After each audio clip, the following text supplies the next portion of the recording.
Hello, and welcome back to another episode of the Road to Rank podcast. My name is Dr. Steven Kruger, and I'm here to give you advice for a successful residency match.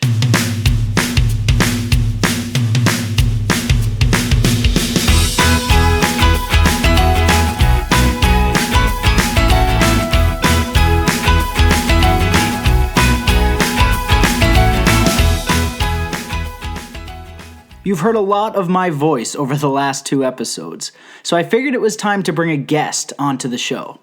As part of this podcast, I want to do a series of episodes where we dive deeper into the various competitive medical specialties. Let's call it Specialty Spotlights. The first person I have for you is an absolute rock star. His name is Dr. Nakul Singh, and he's a fellow transitional year resident at my program.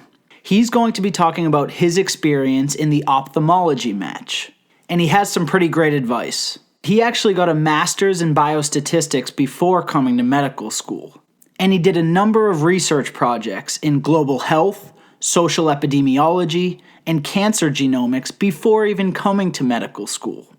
But he'll be the first to tell you that that's not necessarily required for an ophthalmology applicant. He applied to about 50 ophthalmology programs, which is on the low side. The average is probably somewhere around 70 out of the 112 total ophthalmology programs. Of those 50 programs, he was offered 19 interviews and went on 14 of them, obviously due to logistics and scheduling, etc. He ranked 14 programs and he matched at his number one choice. So for all you ophthalmology applicants, or even those considering the field, he's the guy you want to listen to. So let's get this started. I am here with a very special guest, Dr. Nakul Singh, who's our first guest on the podcast. And he's going to share with us a little bit about his experience with the ophthalmology match. So thank you so much for being here, Nakul, and welcome to the show. Thank you so much, Stephen. It's a pleasure and an honor to be the first guest on such an esteemed show. Okay, awesome. So I want to start, we'll definitely jump into ophthalmology, but I want to start just by having you tell us a little bit about your background, where you're from, where have you gone to school, where did you match, and maybe what made you choose medicine as a career. Yeah, absolutely. So I grew up in Cleveland, Ohio, and for college I went to the University of Chicago where I studied biology. After that, I didn't know if I wanted to do a PhD, potentially in statistical genetics, or if I wanted to go into medical school. So I did a master's in biostatistics at the Harvard School of Public Health. I was there for 2 years, and during that time I realized medicine was indeed what I wanted to do, and so I applied for medical school my second year. I got into Case Western Reserve University School of Medicine, which is also in Cleveland, Ohio. So it was lovely going back home. After that, I kind of went through med school, and I can talk more about what drew me to ophthalmology, but I ultimately ended up ranking and matching at my number one choice, which was the Massachusetts Eye and Ear Infirmary for ophthalmology.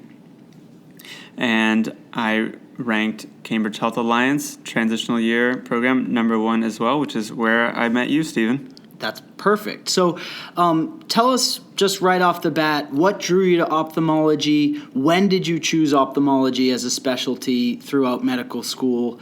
And anything else you can say about that? So what drew me to ophthalmology? So full disclosure, my parents are ophthalmologists. And for the longest time, I fought it. I didn't want to do what my parents did. I thought it was the easy way out of making a decision of what I wanted to do with my life.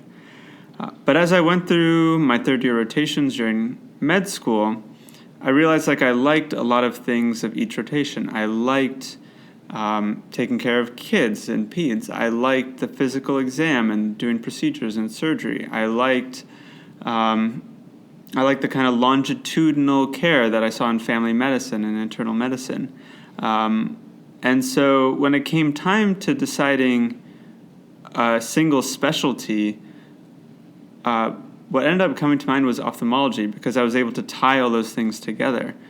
I was able to treat kids, you treat old people, you do procedures where you can definitively cure something, but you also get to think about quality of life and helping people regain function and enjoy life. And so those are the kinds of problems that I really enjoyed solving. Not to mention, I think visual science is fascinating. The eye is a fascinating system. And it just so happened, and so that's what drew me to ophthalmology.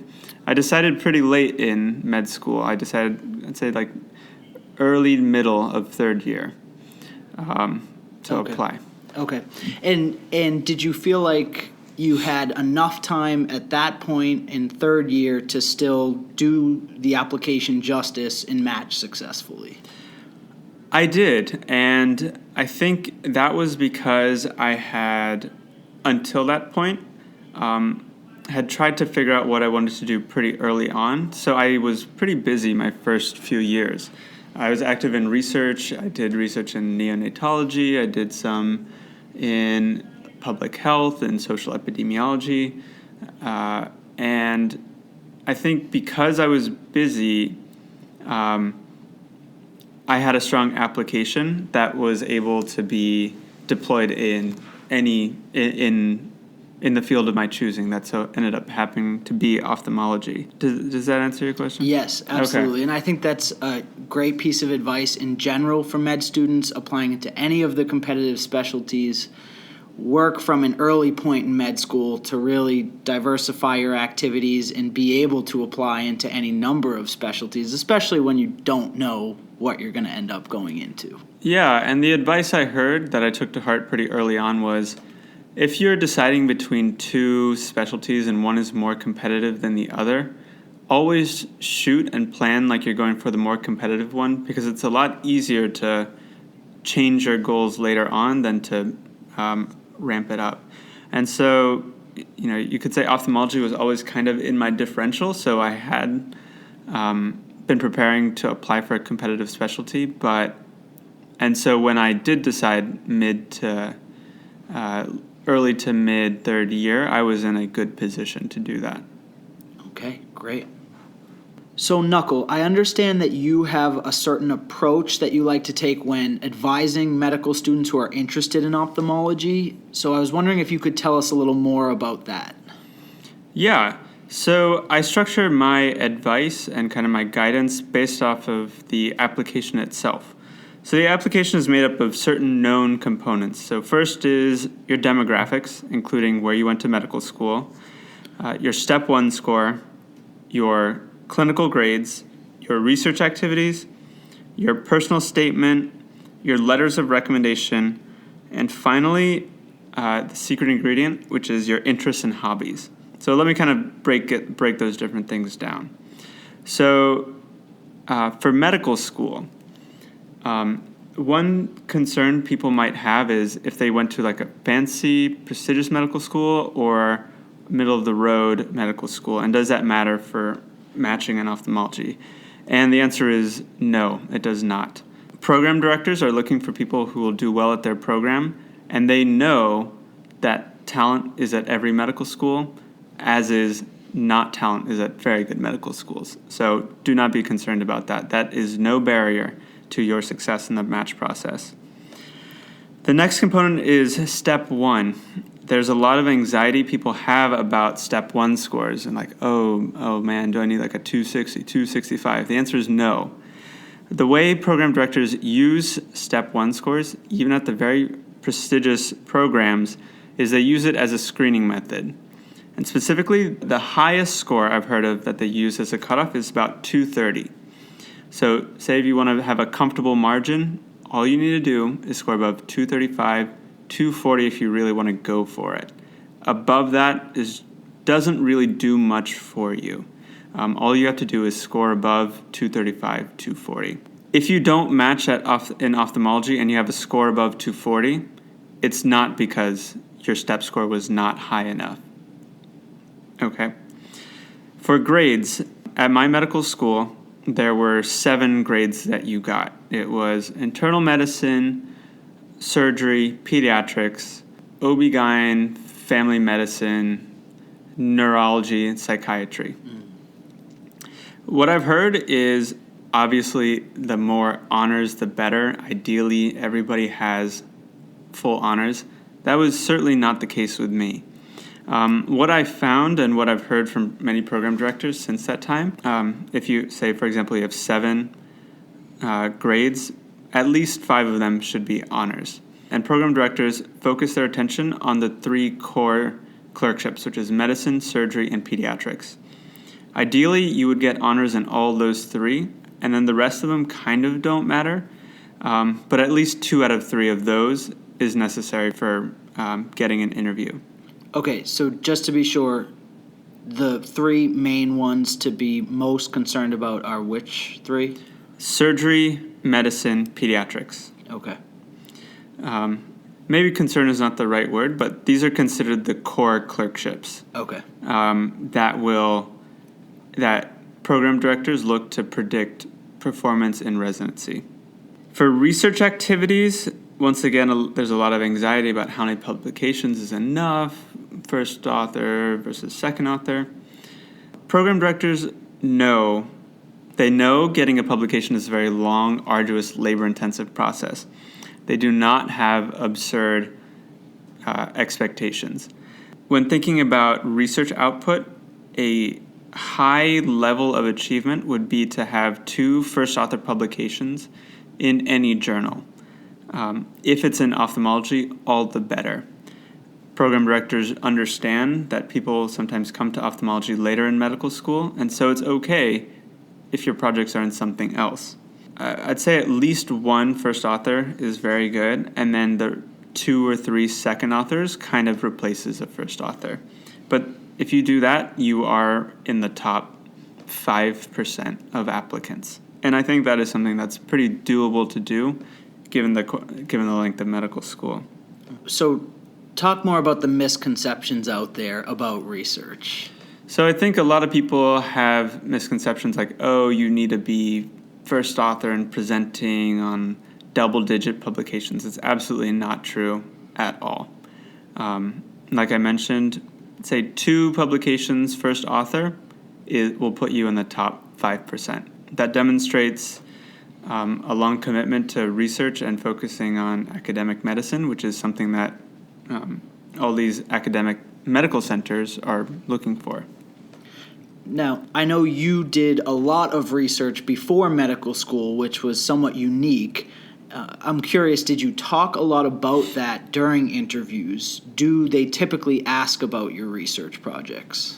So I'd say a few places did ask me about a few research projects just to kind of kick the tires to see what indeed I contributed to these projects.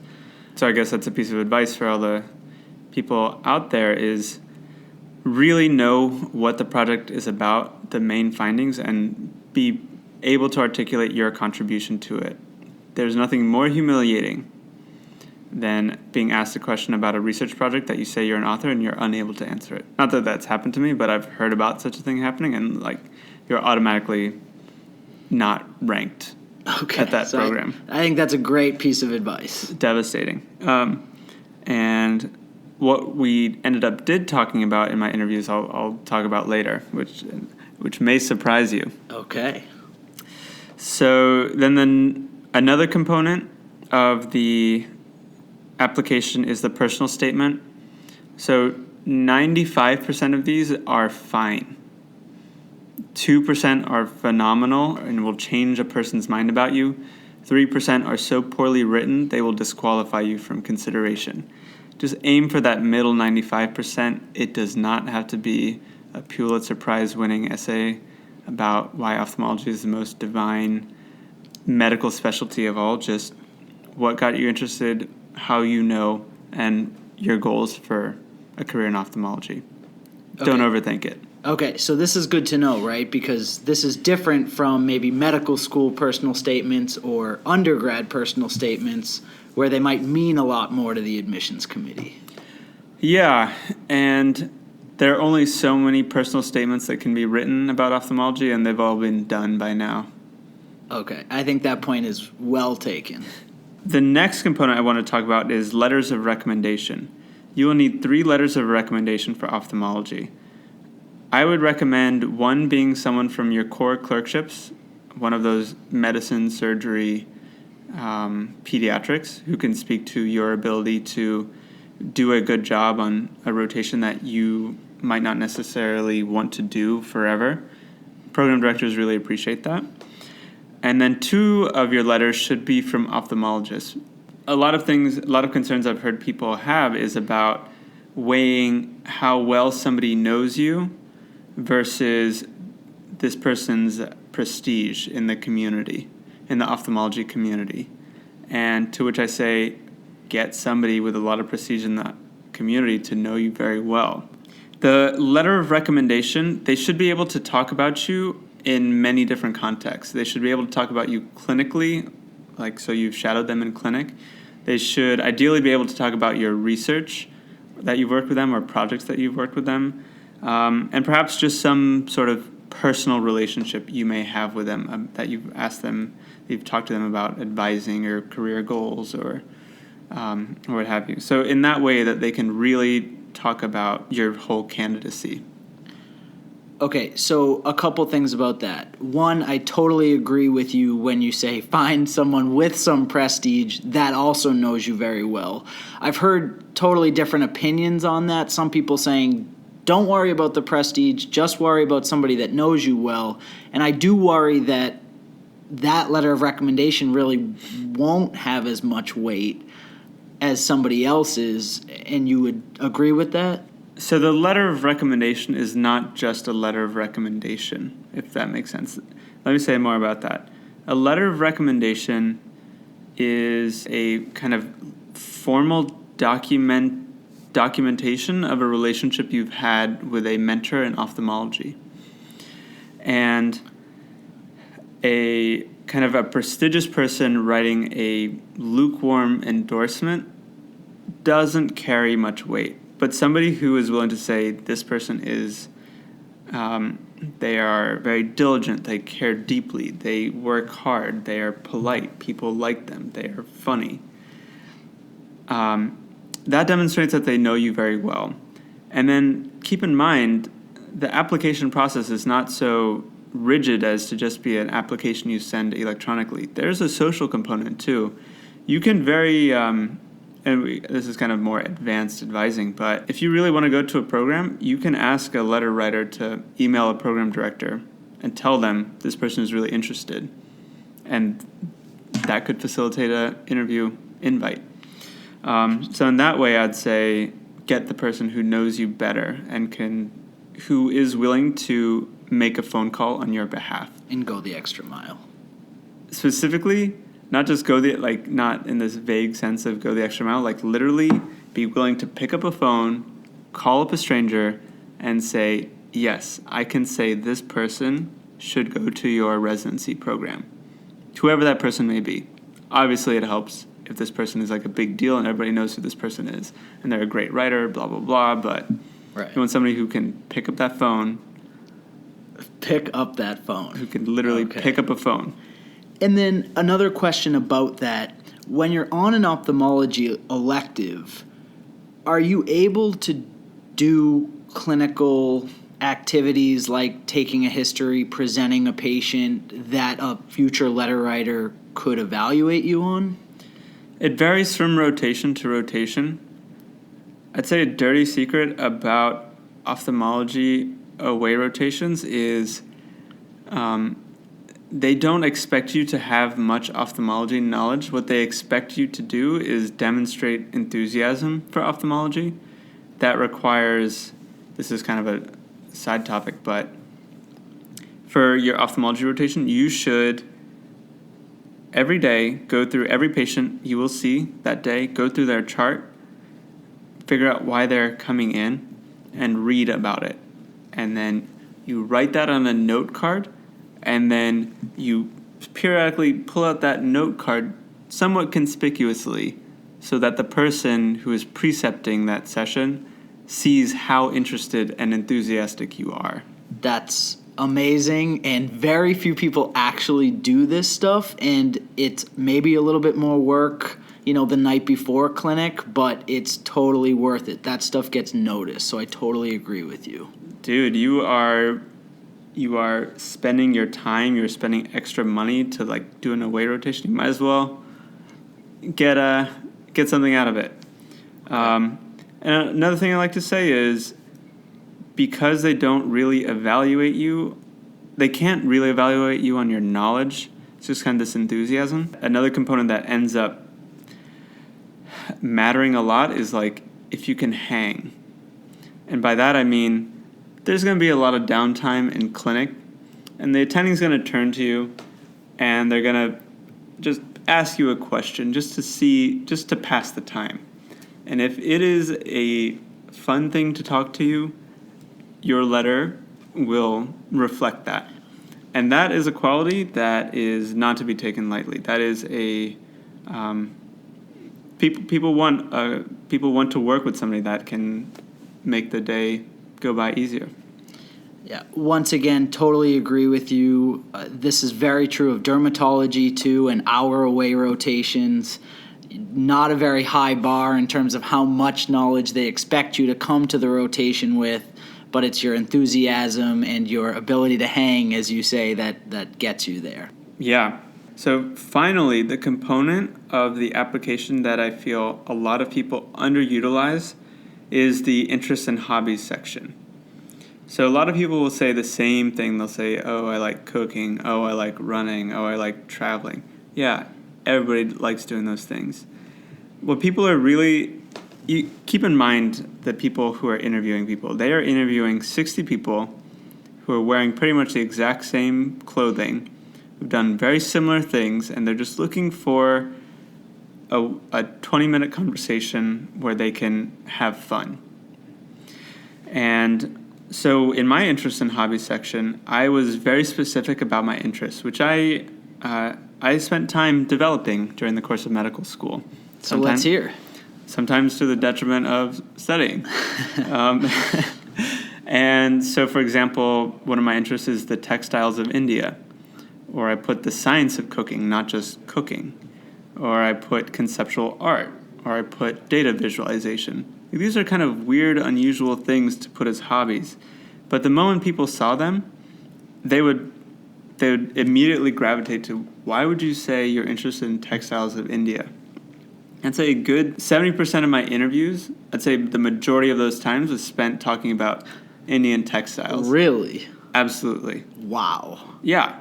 And by the end of it, I had this little bit going, and it was fun to talk about. People really wanted to hear about, they wanted to hear something new. They wanted to hear something different. They want to hear that you're a person behind this list of achievements that you've so dryly listed. That's incredible. And I bet for those, interview committees, you became the textile guy or the Indian textile guy. Yeah, and when they're ranking people, they have to remember who you are. And if your conversation was distinctive, either good or bad, they're going to remember, and that will guide where you go on that list. It's a great point that it's almost a way to influence the way the interview is going to head. Absolutely. By the second or third interview you go on, I'd say 95% of the questions you're going to be asked just based off of the patterns that you've been observing so far. And by making your interests and hobbies so irresistible to the interviewer, you can guide the discussion. It is a way to guide the discussion beforehand. That is genius. So while we're talking about that, can you talk a little bit about what ophthalmology interviews are like? How do they run? How long do they last? Yeah, so interviews usually happen over half a day to a full day. You have a tour of the facilities that you'll usually be working at.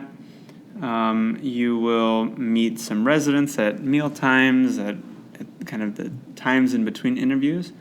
And then the interviews themselves range from 3 to 7 stations, each having between 1 and I've had as many as 7 people in an interview. Wow. And they last between 10 and 20 minutes.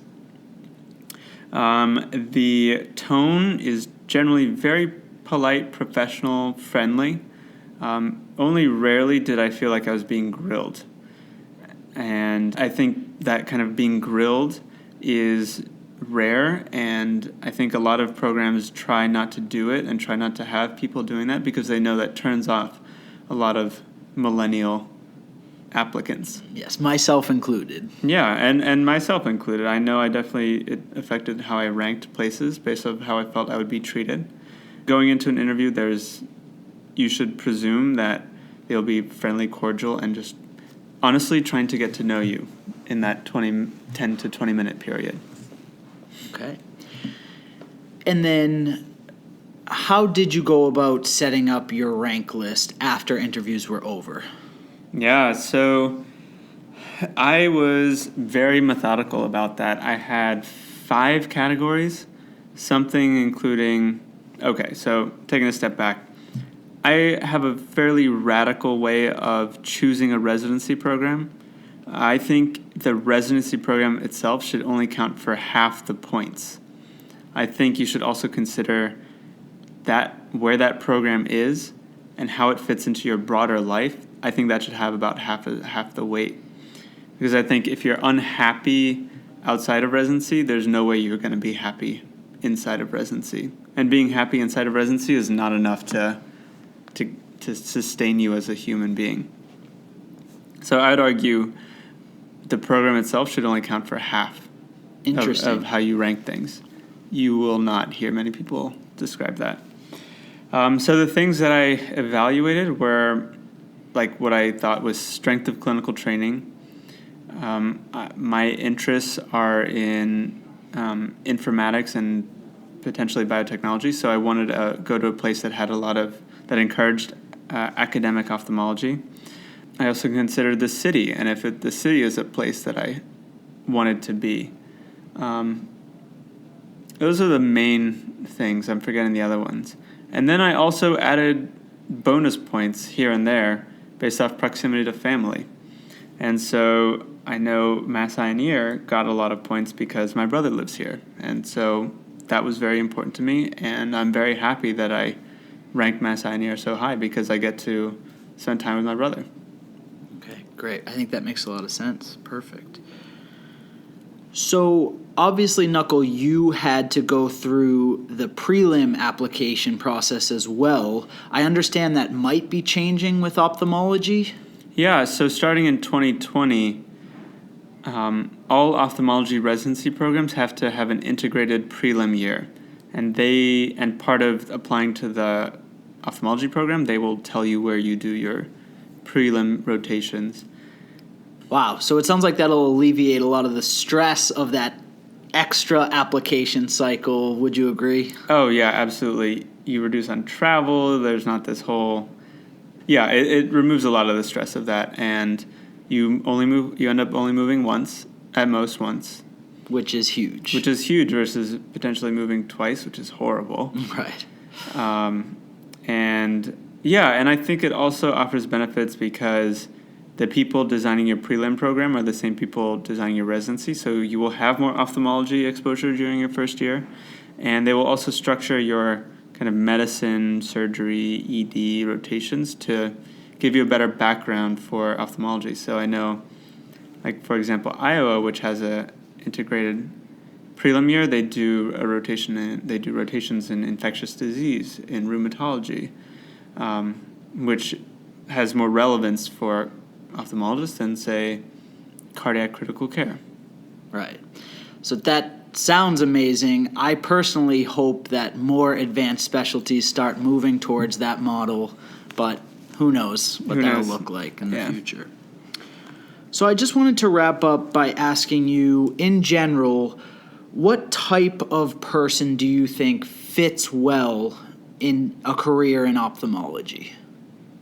So the stereotype of ophthalmologists is that they're very nice and neat and polite people, and they are pretty aggressively happy with their decision to do ophthalmology. There's a very high satisfaction with changing people's quality of life, but also with valuing the work-life balance. And I think it attracts a lot of people because people want the best parts of medicine, but they also want to be able to go home at the end of the day. And ophthalmology offers that. So thank you so much, Nakul. This has been so helpful. I learned so much about ophthalmology. I hope our listeners learned a ton about this specialty too. Are there any final comments you have for medical students, other listeners out there who may be considering a career in ophtho? Yeah, so one reference that I found to be of invaluable help was the University of Iowa. A resident there put out a Iowa Guide to Ophthalmology Residency, and they went in even more detail about the different steps of ophthalmology, going through year by year what goalposts and milestones you should be hitting to have a strong candidacy in ophthalmology. It is a phenomenal resource, and you can just find it online by typing in Iowa Guide Ophthalmology. Okay, great. So anybody listening should definitely look into that resource. It sounds incredible.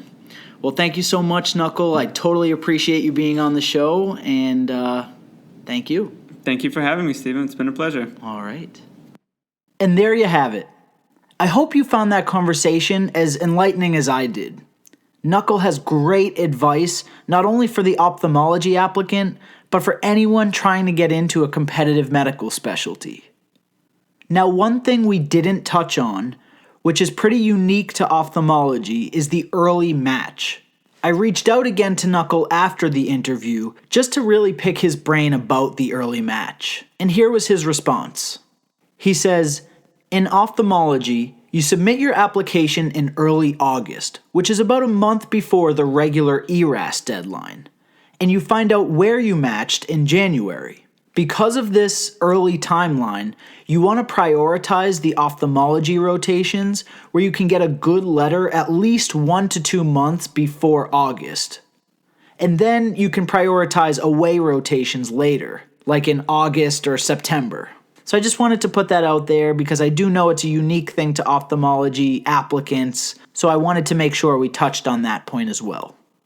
Well, that's all I have today. Thank you so much for listening. I really appreciate you coming back for another episode with me.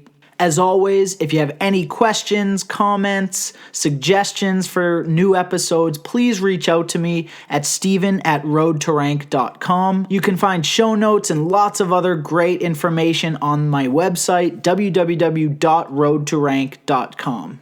I would also really appreciate a 5-star rating on Apple Podcasts, just to help other medical students around the country discover the advice within this show. Okay, my friends, looking forward to seeing you back for the next episode.